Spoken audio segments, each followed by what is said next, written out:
Hello, and welcome to the conflict chapter. This might be a multi-part series, if you will, but it's because this is a longer chapter. We have a lot to go over, but it's going to be really, really helpful. This is some students' favorite chapter, so let's get to it. Okay, so obviously the first thing we need to do is define conflict. And within that definition comes really important things that we need to be aware of and that we need to keep in mind, I should say. So as it says, conflict is a disagreement between or among connected individuals who view their goals as incompatible. Okay? So let's break that down a little bit. Interdependent. So what does interdependent mean? Well, if someone is independent, that means that you don't rely on someone for something. If they are completely dependent, that means that they rely on them for everything. So what interdependent is it's kind of in the middle. It means that you rely on them for something. Okay? Now, what that might be could be different. It could be a friendship where you rely on them for our human need for inclusion and for just, feeling accepted, having that companionship. It could be someone at work that you rely on them for getting your job done, quite literally. Okay, but it means that you depend on them for something. The next part is incredibly, incredibly important, y'all, for us to keep in mind for the definition of conflict. Mutually aware that their perception is that goals are incompatible. Okay, so if you are just mad at someone and they have no idea that you're angry with them, you are not engaging in a conflict yet. That is not technically, by definition, a conflict if you're just angry with them and they have no idea. Also, as it says, their perception is that goals are incompatible, okay? Sometimes our goals actually aren't incompatible, but we have the perception that they are, okay? And then conflict is a process.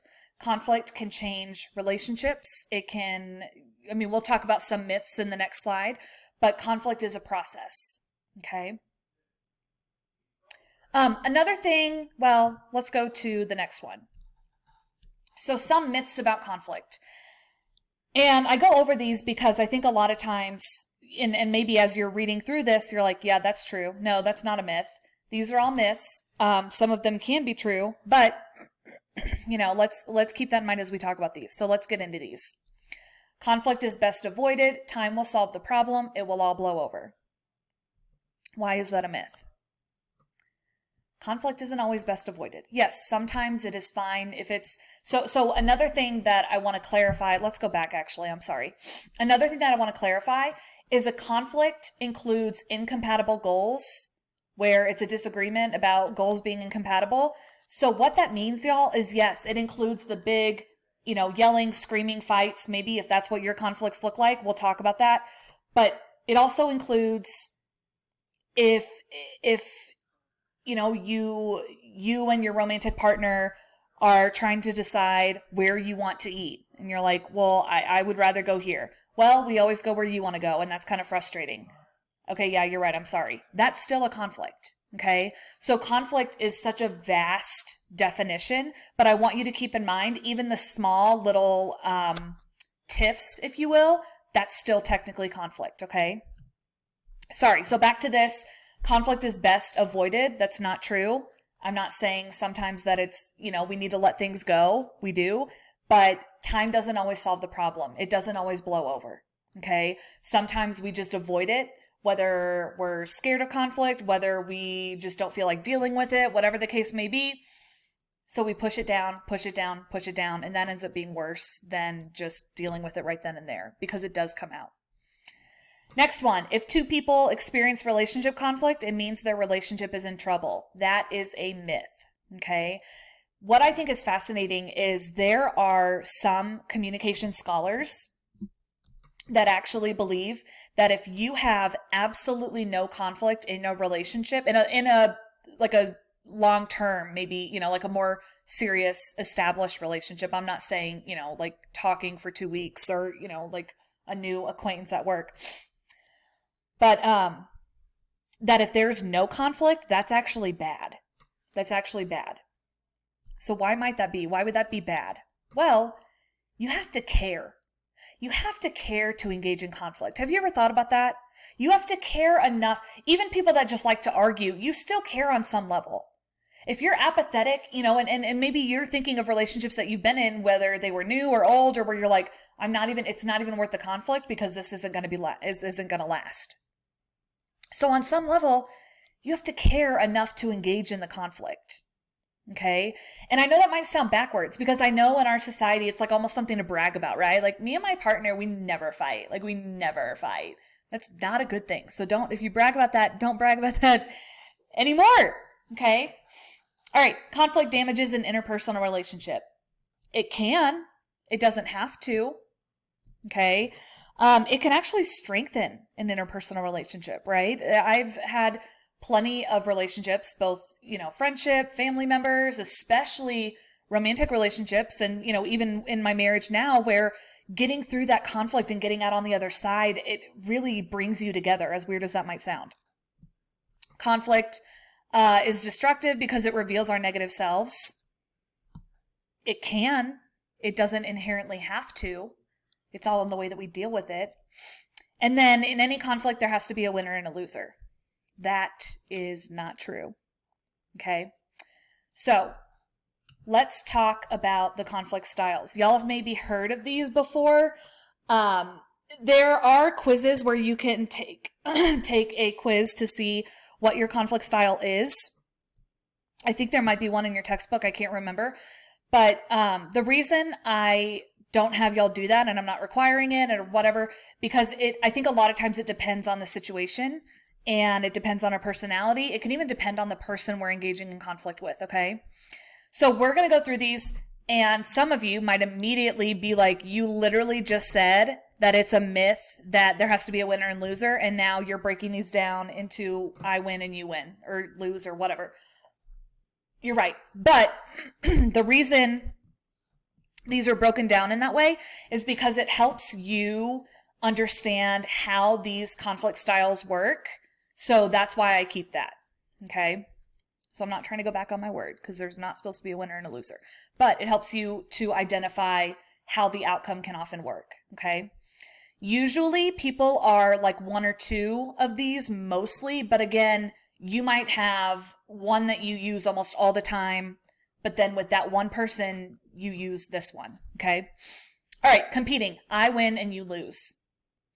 I win and you lose. So competing that might be that type of person that does see it as kind of a challenge, as a game of they might not even listen to you. It's about them winning the argument. Excuse me. I'm sorry. Your book also mentions that it sometimes can cause the communication behavior to be verbal aggressiveness because they might be the type of person that is just trying to win the argument at all costs. Okay. So I win, you lose. It's just about me being right and me winning the argument. It's not about me hearing what you're saying or understanding where you're coming from. Avoiding is I lose and you lose. We both lose. So this might be kind of a silly example, but I think it resonates. The book gives the example of, let's say you and I are wanting to go on vacation this summer together, but I want to go to the beach. I want to go where it's warm. And maybe you want to go on a cruise to Alaska where it might be cold. I don't know, whatever. That might be, is Alaska cold right now? I don't know. What y'all all right. Anyway, let's say I want to go somewhere warm and you want to go somewhere cold. Let's just leave it at that before I embarrass myself even more.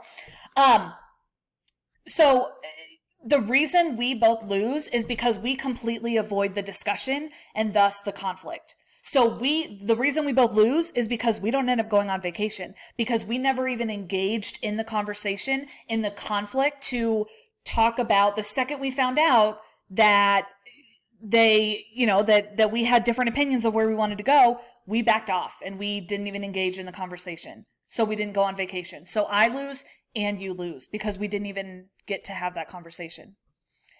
Compromising is a fun one to talk about. So I don't know about y'all, but I feel like a lot of us see compromising as a win-win, because when we grow up, it's, oh, you have to give and take and blah, blah, blah. But technically, Compromising, you're still losing. It's I win and lose and you win and lose. However, sometimes compromising is the best we can do. I'll repeat that. Sometimes compromising is our best option. Okay? So with compromising, again, I win and lose and you win and lose. So I get something, but I give something up. You get something, but you also give something up. Okay? So technically, when we are breaking down the win-lose scenario, compromising is not a win-win. Okay? Accommodating is I lose and you win. So accommodating is where you might just give in to whatever they want to do. Okay? I lose because I don't want to make it about like I don't get my way, but I lose because I just went along with what you wanted to do. I probably didn't even tell you that I wanted to do something different. Okay? Or it's that you backed off. So avoiding, you're not even engaging. Avoiding, they bring something up and maybe you leave the room. Accommodating is where you might engage with them, but then you're like, okay, that's fine. No, it's fine. We can do that. That's fine. Okay? So accommodating, you're taking part a little bit in the conflict. Avoiding, you're not at all. Okay? And then collaborating is I win, you win. It's a win-win. Again, as I said, for compromising,